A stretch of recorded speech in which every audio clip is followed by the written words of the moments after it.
Continuamos, o más bien estamos en Sumando Vigores, continuando con nuestra labor informativa. Arrancamos esta semana ya, este mes de octubre. Este es nuestro primer programa de octubre, nuestro primer programa de la semana, con Bismarck Alemán, sociólogo, Orlando Cruz, economista, para hablar un poco acerca del panorama internacional. Empezamos aquí nomasito, en Guatemala. El señor Bernardo Arévalo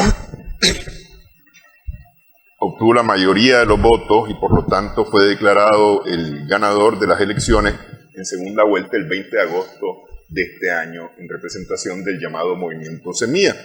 Cuando se midió frente a varios candidatos, resultando él y Sandra Torres los candidatos para ir a una segunda vuelta en abril de este año, el señor Arévalo obtuvo 2 millones de votos, obtuvo 654,000 votos versus 881,000 votos que tuvo la señora Sandra Torres, ¿no?, de Unión Nacional por la Esperanza. En la segunda vuelta, en agosto, el señor Arévalo obtuvo 2.441.000 votos contra 1.567.000 votos, es decir, 900,000 votos más que la señora Torres en la segunda vuelta, quedando con el 60% versus el 39.1% de la señora Torres. Pero prácticamente, inmediatamente después de las elecciones en junio, el 25 de junio, la Fiscalía inició una serie de acciones para quitarle la personería jurídica al Movimiento Semilla del señor Arévalo, diciendo que había habido fraude electoral, que el Movimiento Semilla no debía de estar corriendo en las elecciones, quería quitar la representación legislativa que había logrado el Movimiento Semilla y por supuesto anular la candidatura del señor Arévalo, que finalmente, decimos en agosto, el 18 de agosto, obtiene la mayoría de los votos, el 60% de los votos. Ha continuado la acción de la Fiscalía. Muchos dicen que se trata de el poder,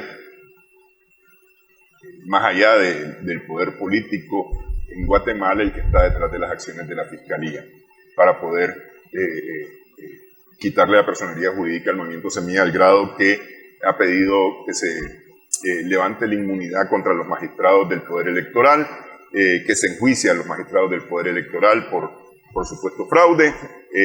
Incluso dicen haber hecho un reconteo de boletas y que los resultados no son exactamente los resultados que proclamó el Tribunal Electoral. ¿Va a asumir la presidencia en estas condiciones? ¿Va a lograr asumir la presidencia en enero próximo el señor Arévalo en Guatemala? ¿Qué creen ustedes? Hermano. Mira, la vez pasada hablábamos de Arévalo. Hay un fenómeno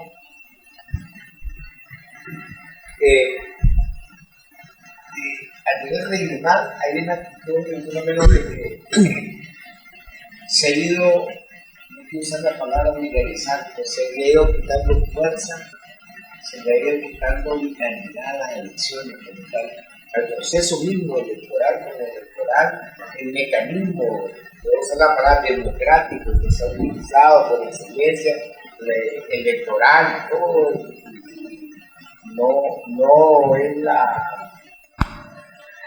es o sea, el mecanismo por excelencia o que nos han vendido, pues, sociológicamente, políticamente, sociopolíticamente, que son las urnas, las elecciones, se ha venido como, sí, vulgarizando en las últimas décadas. Se le ha ido quitando como, no quiero decir la palabra seriedad, se le ha ido, o sea, si no gano yo, no valen, pues, o sea, para que sean válidas estas, tengo que ganar yo y mi candidato.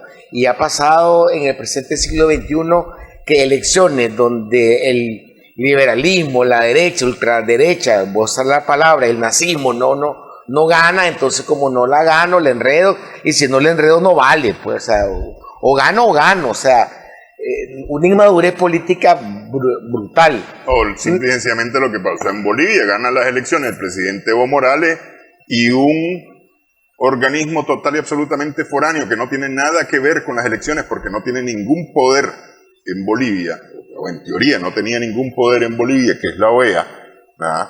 Simple y sencillamente dice que tiene presunción de fraude y habla de fraude, ¿verdad?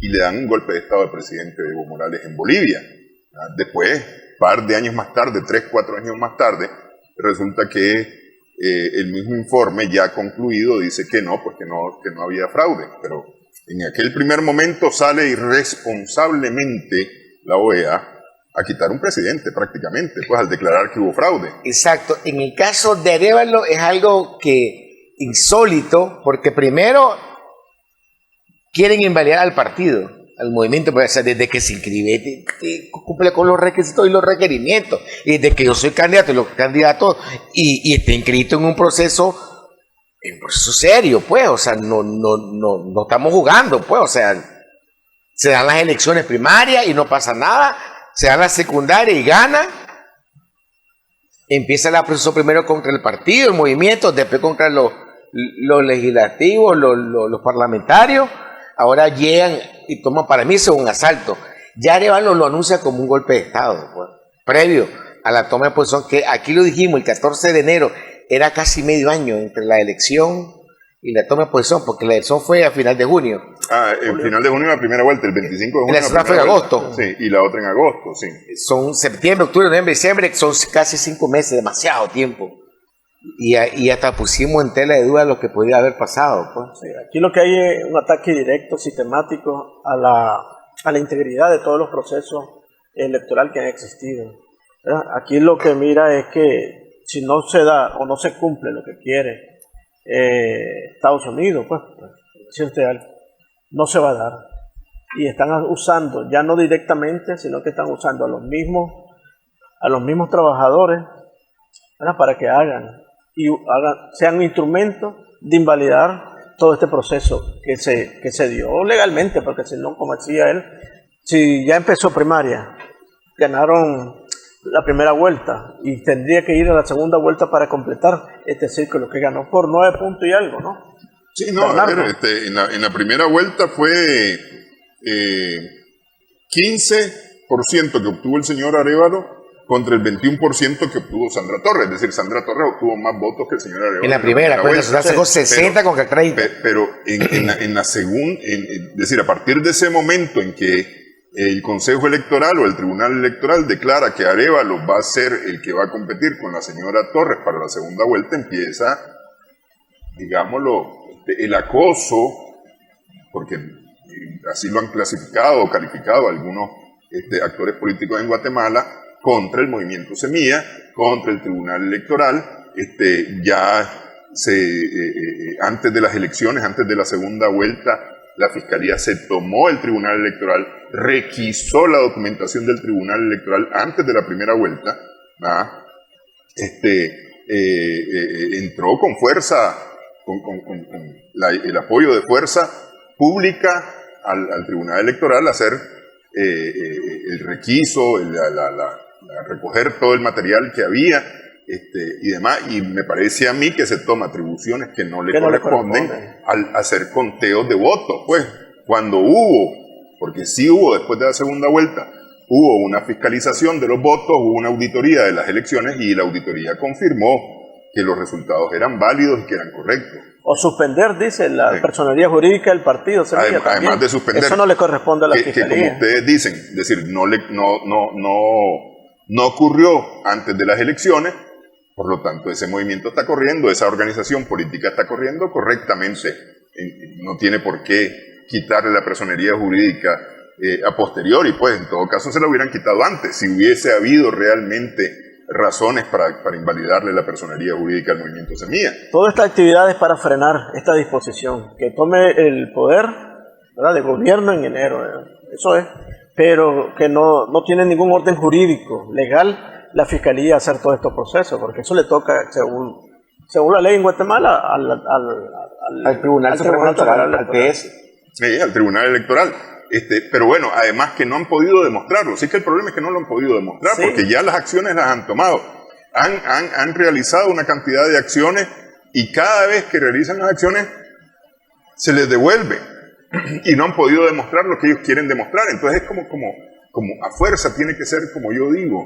Es decir, aunque no sea por las buenas, va a ser por las malas, de alguna manera, algo así, me parece a mí que está. Lo que pasa es que todo esto te desnuda, todos estos pasos que están dando desnuda, que va a consolidarse un golpe de Estado. Arévalo ya lo anunció y deja en tela, acusa directamente a Consuelo Porras, pues, a la fiscal, ¿verdad? Y la general de Guatemala dice que él es responsable, pues, de todo lo que le vaya a pasar a él. Recordemos que Guatemala viene en una situación rara en sus dos elecciones previas a esta. Antes de Yamatei estuvo aquel que era un cómico, ¿verdad? Sí, ¿ustedes se acuerdan? Que lo sacaron de la presidencia, el legislativo decidió sacarlo de la presidencia. ¿Y vos sabés cómo llegó él?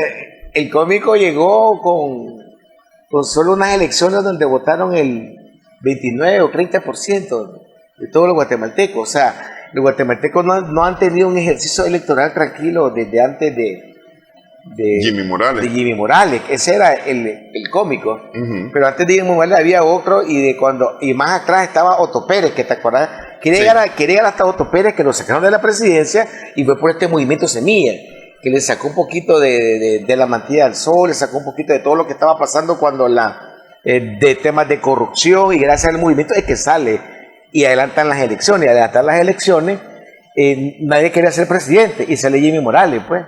O sea, que haciendo una analogía, pues, o sea, ni siquiera estaban preparados los partidos políticos para un adelanto de elecciones. Le decía, no tengo nada en contra de Jimmy Morales, pues, pero, o sea, ni modo, pues, para que no haya nadie, pongamos al cómico, pues, por no decir la otra palabra, que no tiene nada de malo. Y asumió y después lo quitaron. Cuando llega Yamatei, incluso es un guatemalteco más italiano que guatemalteco. Sí. Vienen de un proceso democrático muy lacerado en los últimos 4. Sí. O sea, ahora cuando gana Arévalo deja desde el salto que Arévalo del 15 al 60% pasa de 500 votos a 2 millones. O sea, triplica, cuadruplica su cantidad de votos, ¿me entendés? O sea, logra sembrar en el guatemalteco una esperanza de un cambio que vienen esperando desde hace 21 años, porque eso empezó en el 2002, estamos en el 2023. Al extremo que en la elección de Otto Pérez es cuando amplían, porque en vez de ser 90 días, que sean 180 o 290 días entre la elección y la entrega de la banda presidencial, lo cual me parece exageradamente grande. ¿Aquí cuántos días son? Son del 6 de noviembre a... 2 meses, 2 meses y medio, prácticamente. Sí, porque 45 días. A ver, 2 meses, porque estamos hablando de la primera semana de noviembre al 10 de enero. Y si quitas diciembre, que es todo el proceso de diciembre, de ¿cómo se llama? De Navidad, festivo y todo, pues, ¿me entiendes? O sea, no hay... Ahora, después de lo que ha pasado el fenómeno en Honduras con la presidenta Xiomara Castro, lo que ha venido haciendo de cara en su agenda internacional, lo que ha venido haciendo Bukele, recordemos que este triángulo del norte tenía un tema de seguridad y de violencia altamente cuestionado. Sí. Y Guatemala se quedó como de las tres, como la cenicienta, pues, como la menos operativa dentro del plan de seguridad que se tenía para el triángulo y yo creo que ahí tiene que ver mucho todo el trabajo que hay de la gente en la frontera con México. Uh-huh. Tiene que ver la élite y la oligarquía, que hay sectores que donde hubo un porcentaje de la población que no votó, pues, de la parte indígena, de sectores del Petén. Pero independientemente de eso, hay una voluntad política. No, hay una voluntad popular del pueblo, que votaron 2 millones. Que respetar. Exactamente, fueron casi 3 millones y 2 millones votaron por él, así de sencillo. ¿No? Sí. Sí. Ahora, el tomársela una y llevársela casi como una cosa vulgar, casi como un asalto. Un preámbulo, un golpe de Estado, todo eso. ¿Lo van a dejar tomar por eso? Tengo mis reservas grandes. Yo hasta temo que ese hombre no... Cuidado, ni llega a Navidad. Aquí va a haber violencia. Eso ya es un signo de violencia. O sea, no tiene aunque hoy sea día de no la violencia, ¿verdad? Y todo lo demás. Hoy es, ¿verdad? Día Internacional de la Paz. De la no violencia y todo, o la tolerancia, que diga. Tolerancia. Tengo mi grande reserva que Arévalo, yo creo que va a, porque está siendo fuerte Arévalo también, los cuestionamientos, no ha bajado los cuestionamientos, y con nombre y apellido está acusando a cada uno de ellos. Pero incluso hasta sacó listas de empresarios y todo, o sea, no le queda de otra, está sacando todas sus cartas, o sea, para mí se la está jugando, pues. Pero es que si se dejase, le dan más fuerte el golpe, pues, más duro el golpe y más rápido, pues. Me parece a mí si se deja. Es pues. que es un golpe de Estado prácticamente técnico, previo a que asuma. ¿Sabes? Ahora, ¿está Yamatei metido ahí? Yamatei fue el primero que reconoció, fíjate. Y Yamatei incluso fue que lo llamó para hacerlo el traspaso y llamó una parte de la Cámara de Empresarios que lo más representativo en cuanto al poder financiero no llegaron. Entonces Yamatei se quedó como medio solo, pues, porque él llamó a las 17 familias que tienen todo el poder y solo llegaron 5. O sea, hay los 2 ausentes de la reunión que la hace con la parte económica y empresarial no llegan en el mes de septiembre, un mes después de las elecciones, que van a preparar. Cuando ya se hace la declaración oficial, porque hay que recordar que la declaración oficial tardó su tiempo justamente por este señalamiento. Un par de meses. No, debió haberse declarado en la siguiente semana. Fue hasta en agosto, 23 por ahí, de agosto. Y fue a finales de agosto, inicios 28, de septiembre. Mira, el movimiento de Vamos por una Guatemala Diferente, Yamatei obtuvo 22 escaños en estas elecciones. 22 de los 160 escaños. UNE, la Unión Nacional de la Esperanza de la señora Torres, obtuvo 24 escaños. Es el que tiene más escaños que Vamos por una Guatemala Diferente. Y el Movimiento Semilla tiene 16 escaños, o ganó 16 escaños. Esos 16 escaños los quiere quitar la Fiscalía al declarar la nulidad del Movimiento Semilla. Es decir, con estos 3 grupos, estamos hablando de 62 escaños. 62 escaños de los 160, es decir, representan poco más de un tercio del Congreso. Estos 3 grupos que son los mayoritarios.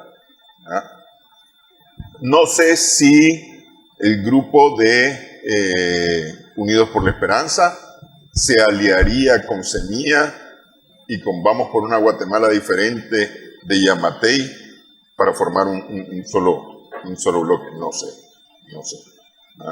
Pero lo que veo es que el Movimiento Semilla no las tiene todas consigo. No, el Movimiento Semilla desde el momento que le quieren quitar la persona jurídica al partido, a los parlamentarios, o sea, lo están dejando prácticamente, o sea, es el fenómeno que te digo del presidente sin bancada o el presidente sin respaldo, desde el primero que vino sacado, ya 21 años en ese sinsabor de las elecciones el que va quedando.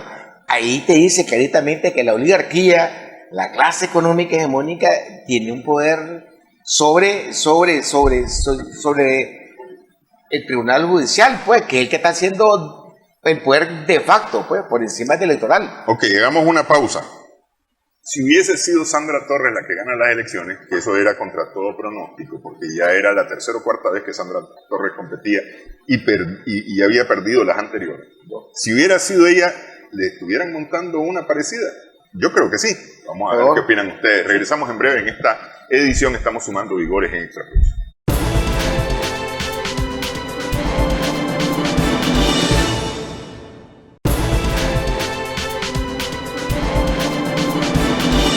Continuamos sumando vigores en Extra Plus. Recapitulamos rápidamente tras los resultados de junio.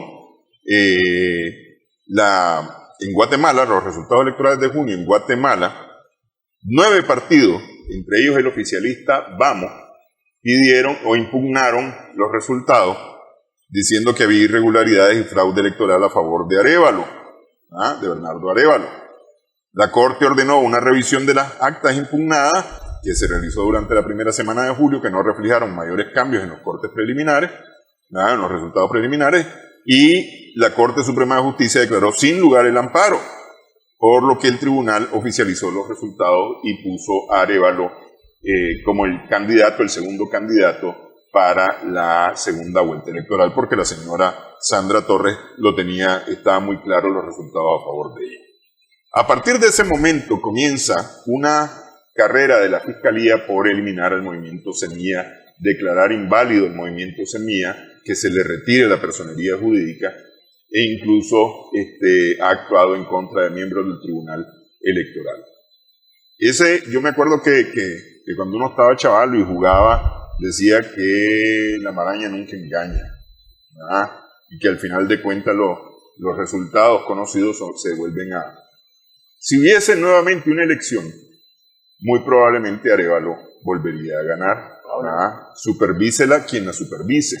Arévalo la volvería a ganar, porque aquí es muy clara la opción de los guatemaltecos que votan mayoritariamente por Sandra Torres y por Arévalo, Bernardo Arévalo, en la primera vuelta, dejando por fuera a cualquiera de los otros representantes de partidos políticos. Y ese es el ardor, me parece a mí. Y ese es el juego antidemocrático de no querer reconocer lo que la gente quiere o lo que la gente está pidiendo, ¿verdad? En la segunda vuelta, Arévalo gana limpiamente las elecciones. ¿Contra todo pronóstico? Fíjate que contra todo pronóstico no, porque alguien que estuvo en Guatemala durante mucho tiempo me dice, mira, la señora Torres no va a ganar. Me lo dijo desde el mismo día que concluyeron las elecciones. La señora Torres tiene la mayor cantidad de votos de la primera vuelta. Ella va para la segunda vuelta, pero no va a ganar. Le van a echar toda contra la señora Torres porque no van a permitir que la señora Torres gane por dos razones. Una, porque es mujer. Y dos, porque es comunista. Es de izquierda. Eso fue lo que me dijo esa persona, porque es comunista y los guatemaltecos se van a enfrentar al comunismo de cualquier manera. Me dijo esa persona. Entonces no importa si el candidato es bueno o es malo, le van a echar toda a la señora Torres. Entonces vengo y les pregunto yo, y si la señora Torres por X o Y razón ganaba esa segunda vuelta a Arévalo, ¿estuviéramos viendo una situación similar? Yo creo que ha sido mucho más antes. Similar y peor. Más antes no, Bismarck, porque lo hubieran echado después de la primera vuelta. Y a quien se le echan después de la primera vuelta ante la posibilidad que gane es contra Arévalo. Sí. Entonces pues te digo, y si la señora Torres contra todo pronóstico hubiese ganado la segunda vuelta, tuvieran el mismo escenario que se está viviendo Arévalo, ¿verdad? Por eso que yo decía, Guatemala vive uno de los momentos más complejos en torno al sistema democrático, ¿verdad? Porque hay un expectante irrespeto al orden constitucional de ellos mismos, porque como no están lo que ellos quieren, estoy hablando del poder económico, del poder financiero, sino que miraron como una cenicienta al grupo Semilla para atacarlo como lo están atacando. Para ellos era más fácil atacar al grupo Semilla o a Bernardo Arévalo que a la señora de la que estamos hablando. Pero realmente hay una incapacidad también institucional del gobierno que está para decidir que esto está legal constituido, pues está de acuerdo a las leyes, porque no se está pronunciando nadie de lo que se tiene que pronunciar, ¿no? Yo creo que este elemento reiterativo que golpea los procesos democráticos, porque incluso a nosotros como centroamericanos siempre nos vendieron a Guatemala como el ejemplo democrático, pues casi nadie se reelegía presidente y todo aquello, bonanza económica y todo lo que nos vendían, pues, como el modelo, pues, más allá de nuestros vecinos del sur, ¿verdad? Pero siempre se miró la Guatemala desde con la capitanía y todo lo demás, que después con el tiempo y la mass media, la comunicación y la tecnología y la información, en las últimas 2 décadas que la información vuela y todo, te empezás a dar cuenta de todo el salvajismo que hay con los indígenas, te das cuenta que hay áreas controladas por narcotráfico, el crimen organizado, la trata de personas, las enclaves que hay, toda esa parte de la explotación que saca del Petén y toda esa parte que está ahí, el mismo litigio que hubo con los ingleses. Eso fue como un compadre hablaba para que saliera Belice. Lo que pasa es que ya con los tiempos que no puedes esconder esa información, la información viaja más rápido, ya está a la vista y paciencia de todo el mundo. El problema de la violencia, que es fuerte, el Triángulo del Norte, el crimen organizado, se le salió de las manos y en las últimas 2 décadas, el presente siglo llevan 5 o 6 presidentes todos cuestionados. Ya Matei está terminando y de la peor manera, pues. No quiere entregar así irse corriendo porque, ni modo, en los últimos 25 años es que quiere entregar honesto, pues, completo, con el tiempo y el espacio, la estafeta, y ahí es tu clavo, pues, mira cómo te lo resolvés. Y me imagino que en su práctica privada algo le tuvo que haber dicho, llámate Arévalo, que ya sabía. Si Arévalo, el primero que lo acepta es Yamatei, ni siquiera Sandra Torres, ni siquiera el reto, es Yamatei. Pero el partido de Yamatei es uno de los que cuestiona el movimiento Semilla. Sí, pero el presidente como tal es el primero que vení, papá, sentémonos, ya te entrego esto, porque me imagino que ella está siendo cuestionado por su partido. Sí. Debe tener, no tiene la misma directriz, el mismo respaldo, porque ya es presidente saliente, lo otro. Al extremo que lo llama, y es el primero en llamarlo y felicitarlo, y decirle, mira, papá, vení para acá, hagamos ya la agenda, ya está, papá, caliente es tuya. Y yo creo que esa prisa del presidente saliente con el presidente electo, más la diferencia que tiene el presidente Yamatei, de alguna manera ayuda a ese elemento posibilitador, destructor de la democracia y posibilitador de un golpe de Estado. Es un golpe de Estado técnico, si lo vemos desde qué punto de vista. No tiene nada que andar haciendo ellos ahí, ni revisando una, porque primero no, es un abuso de poder, segundo, más abuso cuando llegas a sacar el material electoral y todo lo demás. Y recordar que Arévalo dijo que estos fiscales iban a ser cuestionados, pues. Además, creo que les toca revisión electoral, o no es revisión electoral, creo que el próximo año, a final del 24, tienen que elegirlo a esto ya está en su al tribunal electoral. A los dos, al Supremo y al electoral. Ya ahorita que les toca. Por eso es que invalidan la cantidad de parlamentarios. Porque saben de que no van a sacar la misma cuota de poder en cuanto al poder judicial. O sea, y ahí hay una crisis pues por su nombre, pues, de la oligarquía guatemalteca, de la clase pudiente con los candados, pues, los que manejan los candados de la economía, de esa manera. Juan José Arévalo Bermejo, que es el papá de Bernardo Arévalo, hace 50 años fue de Guatemala, de 1945 a 1951. Hace 50 años. Y enfrentó 30 intentos de golpe de Estado durante su presidencia. Recuerda que fue el primer presidente electo, el papá de él, Juan José, después de todo el movimiento de la revolución de 44 y todo lo demás. Y por eso es que se dan las elecciones. Y después hay un golpe de Estado al final. Al final lo sucede el presidente Jacobo Arbenz, al que le dan el golpe de Estado, pues, pero hubo 30 intentos de golpe de Estado contra el presidente Arévalo, que es casi como uno por mes. Y ahí estás hablando en 5 años, estás hablando de 5 cada año, prácticamente cada 2 meses y medio un golpe de Estado, un intento de golpe de Estado. Mes por medio. Sí. 6 por 5, 30. Sí. Cada 2 meses tenés un intento de arrebatarte. Y esa es la democracia que han vendido, ¿me entendés? Una manera de o estoy en el poder o lo arrebato. Pero el poder es mío, pues vos no lo puedes tener para nada. Yo creo que cuando dejaron a Mateo, que es el partido oficialista, que no está de acuerdo con él, era como una salida al problema de la violencia, por un lado. Venían saliendo del clavo de Jimmy Morales, y más atrás el de otro, y más atrás el del otro, que lo llevó como a un momento de, hagamos un descanso, hagamos una pausa, pongamos al ítalo guatemalteco para que nos ayude aquí. Este Yamatei es el que sacó a la CICIG, ¿no? Sí, claro.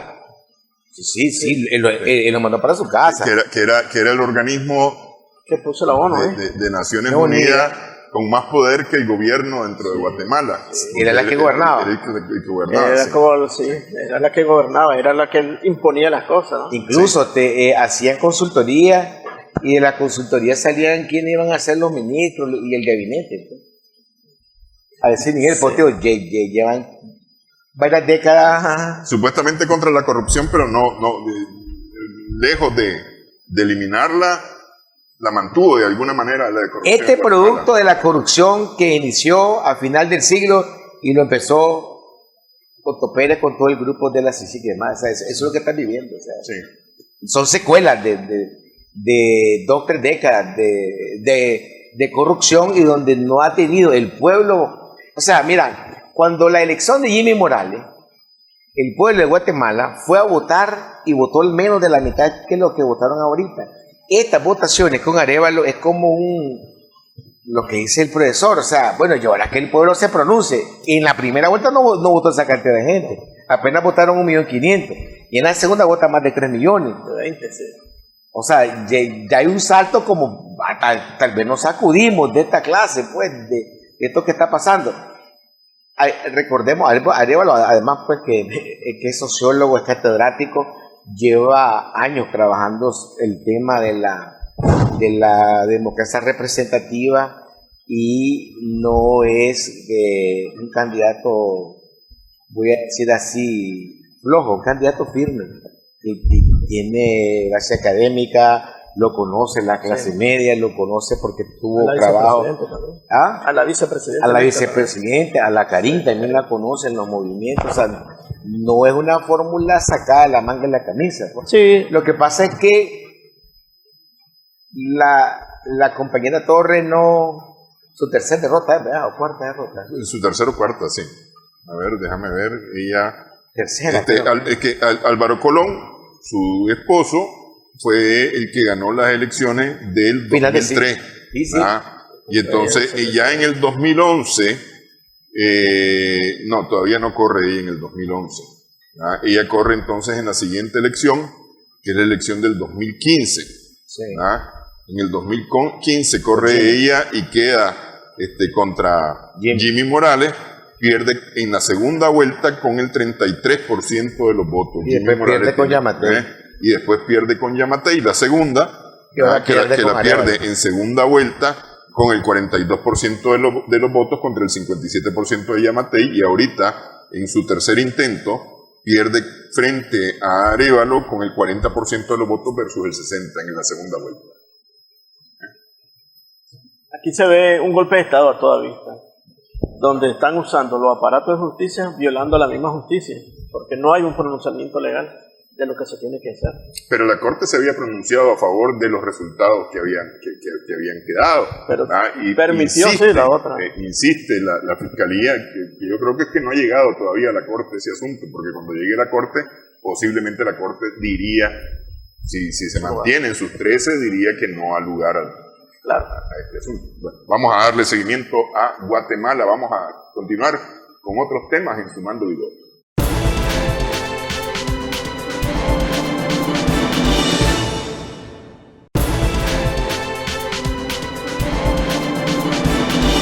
Continuamos sumando vigores en Extra Plus. El 15 de octubre va la segunda vuelta electoral en Ecuador. Doña Luisa González se enfrenta a Daniel Noboa, que estaba pensando el papá de él, Álvaro Noboa. Fue 5 veces candidato a la presidencia. Está considerado el hombre más rico de Ecuador. Sí, como Calito. Está considerado el hombre más rico de Ecuador. Según las encuestas, el que tiene todas las posibilidades de ganar es el señor Noboa. Creo que Luisa está haciendo un trabajo que va a encaminarse a conquistar esos votos que tuvo en la primera vuelta y articular todo lo que no está alrededor del correísmo, ¿verdad? Porque llevar a Noboa a la presidencia significaría para los ecuatorianos que no están en el poder más pobreza, más violencia, más de todo lo que hay inseguridad que está viviéndose ahorita. Hay una tarea bien dura para el próximo presidente, que no sean de la misma, que no sea el partido de derecha que está al frente, que tiene recursos y que está administrando, ¿verdad? Entonces creo que Luisa va encaminada con los jóvenes, con la misma población urbana y la población indígena a conquistar esos votos. Sí, creo que va a dar la sorpresa. ¿Cómo estuvo el debate de ayer? Luisa González sacó su casta. Pues recordemos que Luisa González no es de ahorita, había sido también parlamentario, había estado en Correa. Ministro de Economía y todo eso. Voy a decir ya una figura jugada. Pues Novoa, un muchacho. Mira, yo Novoa lo veo, no sé si les comenté la vez pasada, creo que sí. En septiembre del 2017 yo estuve en Viena, Austria, donde dijeron pues que habíamos ganado un premio de la fundación. La cuestión de que yo aparezco en Viena, recibiendo títulos y me toca compartir habitación. Nos ponen por pareja con un muchacho que se llama Marco Mendieta, primo de este Novoa, tiene la misma edad, es un chaval de 28 años, sumarle 6, tiene 34, pues. O sea, y eran de un grupo que le llamaban Misión Ecuador. Esa Misión Ecuador era de grupos de emprendimiento, de emprendedores, pero era una plataforma de la Embajada Norteamericana en Ecuador. Agarraron a 2, 3 jóvenes emprendedores, entre ellos agarraron a un diseñador de interiores y empezó a diseñar las alacenas, los cubículos de algunas empresas dentro de ese abanico de empresas del papá de Novoa, y ellos empezaron eso y se fueron haciendo la Misión Ecuador, provincia por provincia, y era como una plataforma, una vitrina para irle haciendo entre Marco Mendieta y este muchacho Novoa. Él no llegó, no sé por qué no llegó hasta el cierre del evento. Yo lo conocí un rato, pero sí a Marco Mendieta, que uno del equipo de Novoa, incluso me llevaron a una tienda de esa tienda cara y me regalaron un jack, pues, porque yo solo llegaba y decían ese.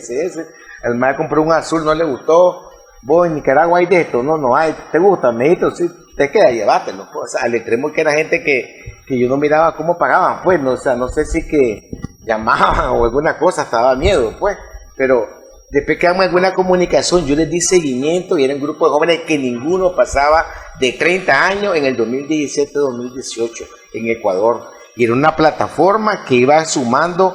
Y ahora, ¿qué me llamaba la atención? Que habían hay pueblos indígenas y todo, pero en Misión Ecuador solo habían chilitos blanquitos, bonitos, con barbitas peinaditas y todo, cejitas arregladas y todas esas cosas, pues. Andaban hasta su maquillita para entrar a las conferencias, pues. Y ahora que me sorprende que sale Novoa y sorprende que pasa la segunda vuelta, el poder económico es el poder económico en América Latina. Eso ahí hay mucha plata. Los montan en una... Bueno, el profesor debe ser un poco más de esta parte, creo la vez pasada que discutí con él, cómo hacen de un joven de la noche a la mañana, así como sacan un artista hip hop, un artista que ni canta nada, lo que lo convierten en top 1, top 2, top 10, qué sé yo. Igualmente pasa como fabrican estos muchachos. El papá, así como dijiste, Néstor, de 5-0, pues 5 y nada. Y era un empresario fuerte. Incluso creo que una de ellas perdió frente a Correa, me parece, la primera, la segunda. Me parece que sí, que perdió frente a Correa, que la última que perdió fue frente a Correa. Ahora, nada más revisar aquí. Hay un reto ahí, son 39 puntos y algo por ciento, y esos son los jóvenes, los que están indecisos. Hay un reto de parte de todos los movimientos o de los dos candidatos que van detrás de estos jóvenes, ¿no? Sí, mira, en las elecciones del 2009 quedó en tercer lugar Álvaro Novoa. Ganó el presidente Correa con el 51% de los votos y Lucio Gutiérrez, que era su eterno contrincante de Novoa, perdió con el 28% de los votos, mientras que Novoa tuvo el 11% de los votos. Ese es en el 2009. Y que son unas elecciones que adelanta el presidente Correa. El presidente Correa ganó en segunda vuelta justamente a Novoa con el 60% de los votos en el 2006. Le ganó a Novoa. Y ahí es digamos, el querer ahora competir, porque Novoa ya no se vuelve a presentar en las siguientes elecciones. A ver, ¿cómo no? Volvió a perder frente al presidente Correa con el 3% de los votos en el 2013. Y en el 2017, pues, gana Lenín Moreno, pero no participa Novoa, ya no participa Novoa en las siguientes elecciones. En el 2021 gana Guillermo Lasso no participa Noboa, ¿verdad? Hasta ahora que vuelve nuevamente Noboa en el 2023 a participar a través de su hijo. Recordad que hay en Ecuador son unas elecciones adelantadas después que se disolvió después de que Lazo el golpe cruzado, creo que es que se llama. Sí, que disolvió la presidencia y el Congreso para evitarse un juicio. Exacto. El presidente Lazo, sí. Ahora, Daniel Noboa proviene, ya lo del papá y todo lo demás, es lo que le llaman como, además de empresario, el hijo bonito del empresario, un outsider, o sea, una figura joven sacada que son las nuevas terminologías entre español e inglés para atraer la parte de los jóvenes. Y es lo que ha hecho el marketing político, el marketing digital político con Noboa. Porque Noboa no figuraba en la primera vuelta ni nada, o sea, pasa la segunda después de todo el boom que le hacen con la tecnología digital y todo. Lo primero que te salía, los jóvenes en su teléfono cuando abrían sus redes era Noboa con un discurso y el outsider del momento, o sea, el chico del momento, el que te va a sacar de la onda. Y Ecuador viene de unos años bien duros. La pandemia los agarró y los golpeó durísimo, con muertos en la calle, con el mal manejo que se hizo de la pandemia. Recordemos que hay los golpes de Estado de países vecinos. Sudamérica viene a vivir, sobre todo en Ecuador, el crimen organizado. Fíjate que cuando mataron a Villavicencio, aquí lo dijimos, era el 3173 de lo que va de este año, o sea, y no es muerto que en la esquina se agarraron dos, tomaron trago y no, son de líderes políticos de candidatos a alcalde, a comunas y todo. Hay lugares donde no entra la autoridad, pues, como tal, donde manda el crimen organizado. Hay lugares que hay unos que le llaman síndicos o comités, y ese comité tiene que negociar con el crimen organizado. Me quiero acordar ahorita de esta chica ecuatoriana, Teresa Cabrera, que maneja un grupo de mujeres indígenas y no pudieron correr ni siquiera las elecciones porque se corría la sangre. Y ahí están en sus páginas de internet, Teresa Cabrera llorando que no, y no van a participar ni de las elecciones generales porque todas esas zonas ahí ni siquiera van a poner urnas electorales. En ese contexto se están dando las elecciones en Ecuador, adelantadas, pero se están dando en ese contexto, donde imagínate que ahora la Embajada de Norteamérica dice que da $5 millones, no sé cuántos millones para encontrar al asesino de Villavicencio o a los intelectuales o a los materiales, no sé cuánto. Esa es una manera de poner plata sobre la mesa electoral y ya te va a decir quién va a decidir el ganador de esas elecciones. Injerencia, en todo sentido injerencia. Claro, es una injerencia total y brutal. Solo falta que cuenten los votos, por un lado, y por otro lado, en ese sentido no la tiene tan fácil Luisa González, aunque tiene que haber un cerro de votos para que sea incuestionable y que se mire la maraña, pues. Ayer vimos que se están separando de cualquier relación política pasada. Miraste a Luisa ya no diciendo, ya nosotros lo hicimos y eso ya no lo dijo, no voy a alejarse del Papa, todo eso, sino lo que estás viendo ahora es usar las redes sociales. O sea que las plataformas de las redes sociales no son nuestras, no son del pueblo, son de millonarios en Estados Unidos, que el que paga tiene todas las direcciones, que es lo que decía él. Ahorita vos abrís en redes sociales y pones Noboa y te sale todo, lo bueno es Noboa, ¿verdad? Entonces, y si abrís de Luisa, te sale todo lo malo, todo lo que no pudo hacer y lo que no se hizo y lo que no se logró con Correa.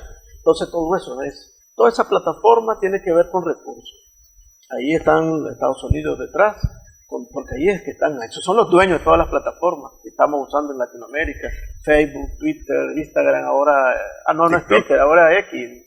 Bueno, X, sí. Entonces, todo eso sentido. Y todo eso está dirigido psicológicamente a afectarnos y a dirigirnos en nuestro voto. En el primer debate se hablaban 3 elementos: economía, seguridad y los elementos de cómo llega a la parte del poder político. En seguridad, cuando se le preguntan la misma pregunta, había un minuto ahí, y lo que pueda concretar, Luisa González dice, en nuestro gobierno los presos, y hasta dio los nombres, los Miguelitos, los no sé cuántos, los no sé qué, de los carteles, pues, están presos porque son los únicos que nosotros hemos metido presos, después nadie más metió a nadie más preso, y vamos a hacer lo mismo. Me pareció muy osado hablar de 3 meses y decir, si ya metimos presos a 3, 4, vamos a meter a los otros 4, pues no hay ningún problema. Sí. Ahora, habría que ver el poder militar, ¿verdad? ¿Hasta dónde está? Que no vayan a hacerle el pase. Yo ahí tengo, en Sudamérica tengo siempre mi bemoles en cuanto a la seguridad del que no, siempre lo miro lleno si fuéramos cristianos diríamos de Judas. Pero el presidente Correa logró cambios en las Fuerzas Armadas y Policiales de Ecuador. Claro, fuerte, esos 2 periodos. Que bueno, ya ahora, 10 años más tarde, no sé cómo estarán esos cambios, pues, pero él prácticamente renovó los mandos de las fuerzas militares y las fuerzas policiales. Igual que hizo Allende, pues, en su momento, ¿no? Que cambió al mando militar y puso a Pinochet adelante, y le salió total y absolutamente mal el movimiento, pues. Claro, porque Lazo fue el que permite, y además fue el que permite el renacimiento del crimen organizado, que usted tenía controlado toda esa parte, y lo permite por la prebenda y por las acusaciones que tiene, incluso de dinero y soborno, corrupción, para que eso pase por parte de los carteles. Los carteles se fueron instalando en la medida que se fueron moviendo detrás del beneplácito para el desplazamiento de los laboratorios y todo. Recordamos que no es tanto la producción lo que se da ahí, son los laboratorios. La producción se da en Bolivia y se da en Colombia. Los laboratorios son los que tienen en Ecuador, sí. Y que la posibilidad que tienen porque están en el centro del mundo para tirarlo para Europa, que es un buen mercado. Y sobre todo los tiene en la parte más turística, pues, que son en las islas que están allá más alejadas, y todo eso les permite un montón de cosas. Y Lazo Lazo pide adelantado la renuncia y todo para evitar salir con un juicio donde él sabe que está, y eso lo dijo la Luisa González, eso lo dijo clarito, lo dijo. Aquí lo permitió el que está de turno todo esto, si no lo ha permitido aquí no tuviéramos este enlace. La participación ya abierta y directa a nivel de los medios de la Embajada de Norteamérica le está dando un aviso claro a lo que va a pasar en las elecciones. Por eso es que ahí me deja pensando un poco los resultados de estas encuestas que dan como favorito a Noboa, ¿no? Para ganar la segunda vuelta. Me deja a mí con esa duda, ¿será que le están haciendo la guatusa, como se dice popularmente, a los encuestadores, y es realmente por Luisa González que los ecuatorianos se van a decantar en la segunda vuelta? ¿Ah? Porque es decir, los ecuatorianos, especialmente las comunidades indígenas, en lo general tienen bastante conciencia de este tipo de cosas, pues, y son anti-intervención, pues. Hagamos la pausa, nuevamente en esta edición estamos sumando Vigores en Extra Plus.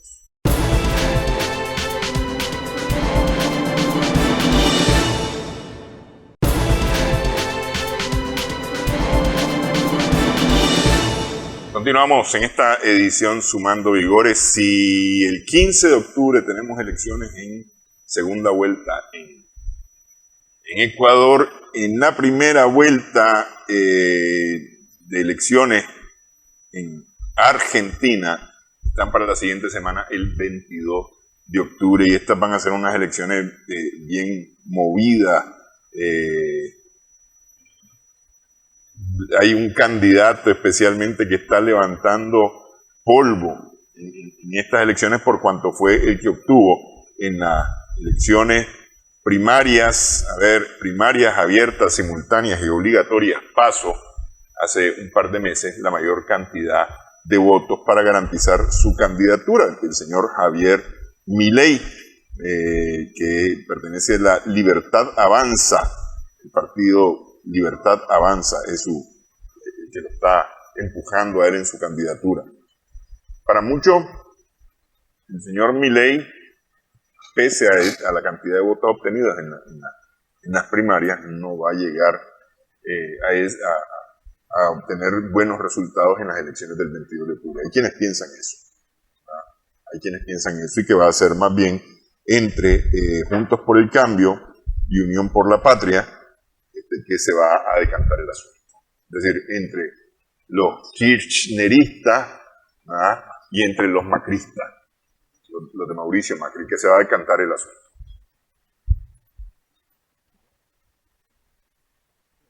Fíjate que el debate yo lo esperaba cuando estaban dando todas las pautas muy protocolario. Yo pensé que Javier Milei iba a entrar con lo que ha venido sacando, pues todo ese ímpetu, toda esa energía, toda esa que va contra todo el mundo, contra la clase política, contra no sé quién, hasta contra el Papa. Solo le faltó contra de Messi y de Maradona, pero sabe que se metía la pata de los caballos y le podían quemar el carro la salida. Lo miré muy quieto, manso. Incluso la Patricia Bullrich le dijo gatito mimoso. Y le aguantó el bulgareo, porque para mí eso era un bulgareo. Uno sos un oso, uno sos un tigre, uno sos un gatito mimoso de la clase rica. Y le dice dos cosas claras, que a raíz de eso, que él cuestiona la clase política, ¿verdad? Pero ahora se pasó de vivir a un barrio de la clase política, ahora es vecino de no sé quién y de no sé cuánto. O sea, y él no lo cuestionó. Ahora, recordad que Patricia es economista, manejó datos de pobreza. El que no lo mire tan claro fue a Sergio Massa. Sergio Massa exageró en muchas cosas y no sé si es porque está en funciones. Siempre el que está en funciones o el partido oficial, si no está haciendo bien las cosas, no la va a parar bien, no la va a cuestionar bien. Pero sí la que yo, si se había que darle un punto a alguien por la presentación en este primer debate, mal que bien la Patricia Bullrich hizo un buen trabajo a nivel político, pues se supo manejar y desmintió datos, porque mucho Milei da datos, pero hay datos que lo exagera igual que Massa, y ella no se metió mucho con Massa, se metió más con Milei, porque ella quería de alguna manera sacar protagonismo, me imagino, en cuanto a la más media. Recordemos que en el debate ya tenía que hablar datos de que reales.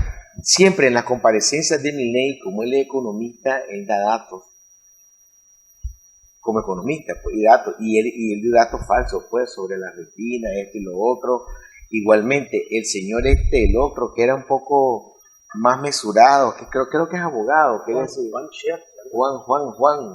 Juan Schiarti, lo sentí más, dijo bonitas cosas, pero como muy, se fue más a la parte de su provincia, Córdoba, a los niños. Sí fue el único que tocó el tema de la discapacidad. Eso sí tengo que darle un tema que me toca, pues. Pero sí. Fue el único que sí lo tocó. Y lo tocó con todas las letras, pues, sin miedo. Porque a Milei, en su última entrevista, él había hablado mal del tema de la discapacidad. ¿Cómo me vas a meter la mano a la bolsa para dárselo al otro? Le dice. No, pero tiene que pasar, no importa, ese problema es él que la tenga, ese problema no es mío, yo no lo nací así. Entonces, son temas que en el momento de seguridad y de economía, no es de derechos humanos, todo eso lo vamos a ver en el otro debate, pero el único que lo nombró desde los centros infantiles, de la no exclusión, fue Juan, pues, o sea, fue un poco más, voy a decir la palabra más en cuanto a derechos humanos, en cuanto a minoría. Doña Miriam sí fue un tanto más feminista de lo que es, porque es feminista. O sea, eso era lógico, pues. Ella iba a sacar solo su bandera, habló de los feminicidios, del maltrato, y se enfocó solo en eso, pues. O sea, fue muy espontánea, homogénea con lo que ella representa. Pero más así dio. En mí caeríamos otra frase, pues. Dio lástima, pues. Sí. A mi parecer, pues. Sí, de acuerdo a las encuestas de opinión que se han publicado, el que las tiene consigo es Milei ahorita, es el que tiene más intención, mientras que está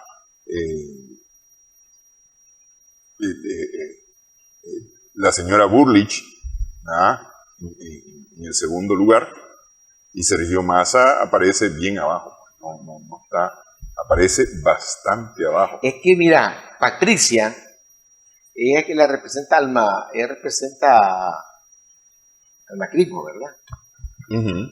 Recordemos que ella trabajó para fue funcionaria, creo, desde el Banco Mundial, el Fondo Monetario, y tuvo una CEPAL también. Sí. Ella le dijo, desmintió muchas cosas que venía diciendo Javier Milei en los últimos meses.